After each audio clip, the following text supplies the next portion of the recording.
Magandang araw! So for today's video ay isishare ko po sa inyo ang mga kaganapan sa amin sa Baybay. Nagluto ng almusal gamit ang mga budol sulit deals na mga gamit pang camping na binili ko online at mga latest na masayang kaganapan sa aming bahay dito sa probinsya. Kung gusto niyo naman po ng mga ganitong content po, paki-follow po ninyo ang aking Facebook account, Jen Libaw, at ang aking mga social media account, ang Marilag Vlog. Maraming salamat po. Hi! Ako po si Miss Jen and I'm proud to be Nakarin. So, bago nga po pala ako umuwi ay nagkaroon ng grand pulong-pulong sa aming barangay sa pangunguna ng aming lokal na pamahalaan at nagkaroon dito ng mga medical and dental mission, online mobile registration at marami pang iba. Natutuwa po ako kapag napapasama po ako sa mga ganitong activities dahil nakikita mo yung pagmamalasakit at yung hangarin ng ating mga kawani mula sa local government na gawin ng kanilang papel upang maipaabot ang tulong sa abot ng kanilang makakaya sa ating mga Nakarin. And after nga po pala niyan ay umuwi ako sa amin para syempre makapag-vlog na rin at may mapanood kayo. Well, masaya naman po ako habang ginagawa ko ito and no pressure din po sa sarili ko. Basta, ini-enjoy ko na lang ang aking pagbablog at umaasa ako one day mas marami ang makapansin sa aking mga videos. Shoutout nga po pala sa aking mga kamag-anakan ko na napastop over po bago kami mamako. Salamat po sa masarap na spaghetti at napakanta pa nga si Mang Boyet.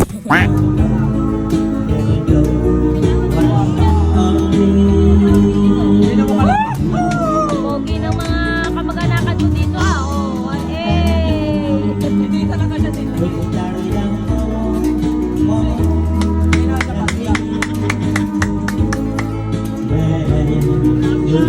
Palaban niya sa Porcelino.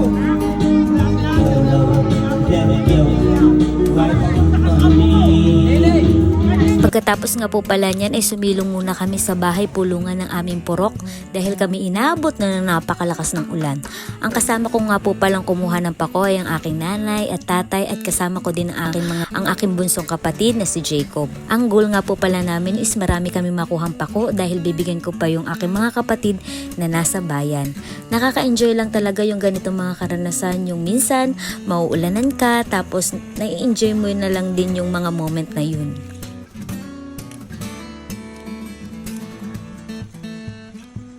Yung kapatid ko naman si Jacob ay todo paalala na mag-ingat dito sa lipa.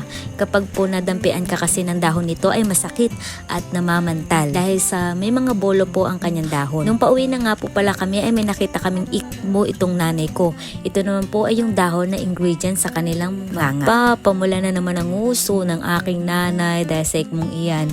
So dahil po sa dami ng amin nakuhang pako ay yung iba po ay gagataan namin. Tapos yung iba ay gagawin nating okoy. So lalagyan lang po natin ito ng itlog. Tapos sa kanina may nabibigay. Kay Shana. Sige. Paano ka na naman?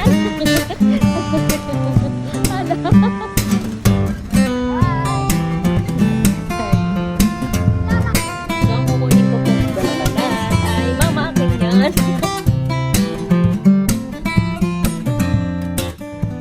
At dahil na-miss ko ang dagat, ay kami bumaba para doon magluto. Dala-dala ang aking mga binili online na mga gamit pang camping. Konti pa lang to pero pakonti-konti ay bumibili na rin ako dahil magsa-summer na naman at for sure magagamit ko ito lahat sa aking pagvo-vlog.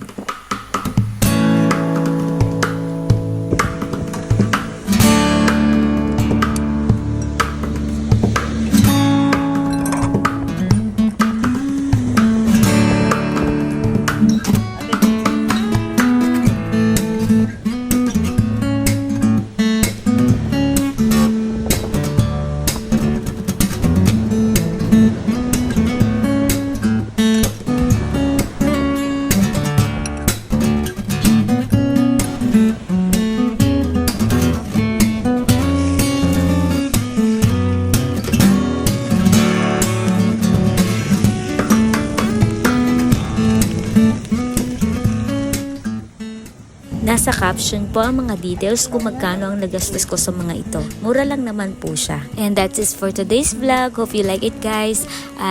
Maraming salamat po sa palagi ang suporta and see you on my next vlog. Bye! Go! Tapos sa mo yan ibibigay.